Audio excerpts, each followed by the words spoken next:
আজকের ক্লাসে আমরা জেরান্ড আর প্রেজেন্ট পার্টিসিপেলের মধ্যে ডিফারেন্সটা বুঝবো।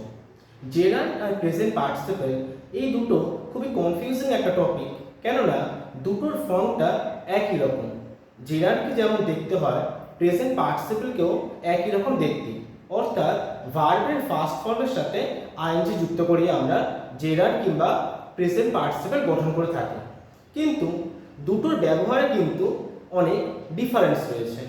প্রথমে আমাদের যেটা বুঝতে হবে, একটা বাক্যে জেরান্ড সেটা কিন্তু নাউনের কাজ করে, একটা সেন্টেন্সে জেরান্ড কিন্তু নাউনের কাজ করে, অর্থাৎ জেরান্ড যেটা হবে সেটা বাক্যে নাউনের কাজ করবে।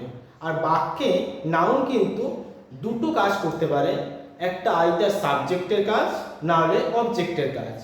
একটা বাক্যে নাউন দুটো কাজ করতে পারে, আইদার সাবজেক্টের কাজ না হলে অবজেক্টের কাজ। এই জেরান্ডের অপর নাম হচ্ছে যে ভার্বাল নাউন বা আইএনজি নাউন, কেননা জেরান্ড সবসময় নাউনের কাজটাই করে। অন্যদিকে যদি আমরা পার্টিসিপেলের কথা বলি, পার্টিসিপেল কিন্তু অ্যাডজেক্টিভ, ভার্ব এবং অ্যাডভার্বের কাজ করে থাকে।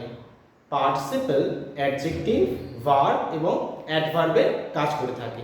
আর সবসময় মনে রাখবেন, যখন আমরা কোনো প্রিপোজিশনের পরে ইন, অন, ফর যে কোনো প্রিপোজিশন হোক, তারপরে যখন আইএনজিওয়ালা কোনো শব্দ ইউজ করব, সেটা কিন্তু বেশিরভাগ ক্ষেত্রে কিন্তু জেরান্ডই হবে। কি বললাম? প্রিপোজিশনের পরে আইএনজিওয়ালা কোনো শব্দ, সেটা কিন্তু সবসময় জেরান্ডই হবে। ঠিক আছে, দেখো এখানে এক্সাম্পল দিয়ে আমরা ব্যাপারগুলো বোঝার চেষ্টা করি। I saw some birds flying in the sky. আমি কিছু পাখিকে আকাশে উড়তে দেখেছিলাম। দেখো ভালো করে, এখানে যে ফ্লাইং শব্দটা আছে, ফ্লাইং শব্দটা কিন্তু এখানে বার্ডসকে মডিফাই করছে। আই স সাম বার্ডস, বার্ডসের অ্যাক্টিভিটি কি ছিল সেটাকে কিন্তু মডিফাই করছে এখানে ফ্লাইং শব্দটা। তাহলে এই বাক্যে কিন্তু ফ্লাইং একটা অ্যাডজেক্টিভ, অর্থাৎ এখানে ফ্লাইংটা কিন্তু প্রেজেন্ট পার্টিসিপেল, জেরান্ড কিন্তু নয়। ভালো করে বুঝো, I saw some birds flying in the sky. Flying শব্দটা এখানে বার্ডসটা কি কাজ করছে, অর্থাৎ বার্ডস একটা নাউন, তার কাজটাকে মডিফাই করছে, অর্থাৎ এটা হবে একটা প্রেজেন্ট পার্টিসিপল। পরের এক্সাম্পলটায় he was punished for telling a lie. এখানে খুব সহজেই বুঝতে পারবো, he was punished for what. He was punished for what. আমরা সবসময় জানি যে বাক্যে নাউন পেতে গেলে আমরা তিনটে জিনিস দিয়ে প্রশ্ন করি, হু দিয়ে, হোয়াট দিয়ে আর হুম দিয়ে। হু দিয়ে, হোয়াট দিয়ে আর হুম দিয়ে। আমি যদি প্রশ্ন করি he was punished for what, telling a lie, তাহলে টেলিংটা এখানে কিসের কাজ করছে? নাউনের কাজ করছে। অর্থাৎ ফর একটা প্রিপোজিশন, তারপর আইএনজি এর একটা শব্দ বসেছে, তাহলে এটা অবশ্যই কিন্তু জেরান্ড হবে।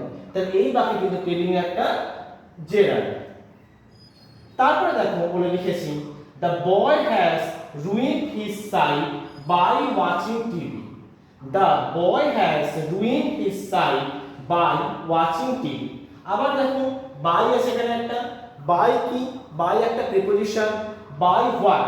The boy has ruined his sight by what? By watching TV. যেহেতু হোয়াট এর আনসার দিচ্ছে এবং প্রিপোজিশনের পরে বসেছে, তাহলে কিন্তু ওয়াচিং এখানে কি হবে? আবার এটা হবে একটা জেরান্ড। তার পরের এক্সাম্পল দেখো, উই মেট অ্যান ওল্ড সাধু ওয়াকিং অন